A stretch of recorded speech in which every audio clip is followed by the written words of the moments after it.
How's everybody today? If you're actually here today, you're having trouble with these. There's a couple of basic simple rules that we have to follow. And if we follow them, you'll never ever have a problem again with tappets or with making letters. So pay attention, I'm going to walk you through it step by step. An absolute essential is Tylo powder. So I have a couple of little balls of fondant that are just sitting around there going to go to waste. So I just added some Tylo powder into these. This is all you need. You only need a little pinch per each ball. Just give it a mix. Make sure it's mixed through. Mix these, mash them all together. Make multicolored letters. Some powdered sugar. You can use cornstarch if you like. I just have powdered sugar here beside me, so that's what I'm going to use. You cannot get thin enough when it comes to rolling out for letters. You just can't do it. When you have it down thin, roll it again. And then when you think that's thin enough, give it another roll. When you're using your rolling pin, always move your fondant just to keep it moving so you know it's not going to stick to the table. Now when you have it out thin enough to where you think it's going to be good, leave it there, walk away. Leave it there for 15 minutes and walk away. That's the number 2 tip. You have to let it set. Have to let it set up a little bit. You cannot make letters with fresh fondant. You just can't. So go on off, put this somewhere else, carry on doing something else with your cakes. But leave this where it is, let it set. Okay, 15 minutes have passed, so we're back. That's after setting up nice. So the way I like to do it now is cut it into squares. Nice equal little squares, all the same size. They're all nicely cut, all roughly the same size. It's just so they can all take one letter at a time. So you can see how thin it is there.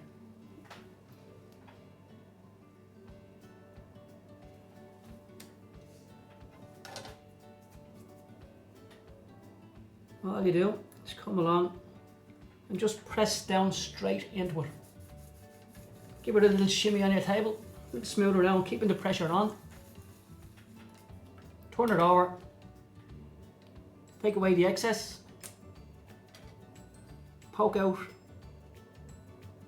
any of the little pieces that shouldn't be there. And here's the best part. Turn it back around with your hand on the table. Put it one letter away from the letter that you're going to pop out. And you just pull it. That's it. Simple. You don't bend it all the way back and fling it. You don't bang it on the table like some mad demented person. You take it one letter away from the one you're using, and a finger's width off the table, and you just flick it. Flip it over, take away your excess. This is the one we're popping out. So we're one letter away.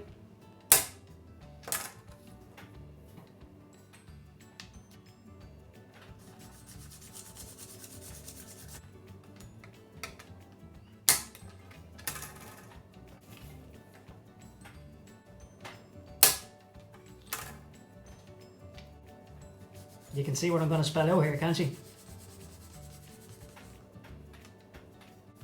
To be honest, you'd be mad not to. I've 30 years in the bakery this year, 30 years working in bakeries. So I've amassed a lot of knowledge, made a lot of mistakes. So let my experience help you.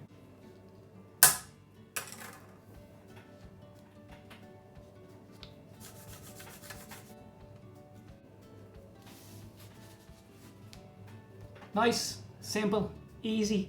A couple of things that we have to remember. 1, we have to use Tylo's powder.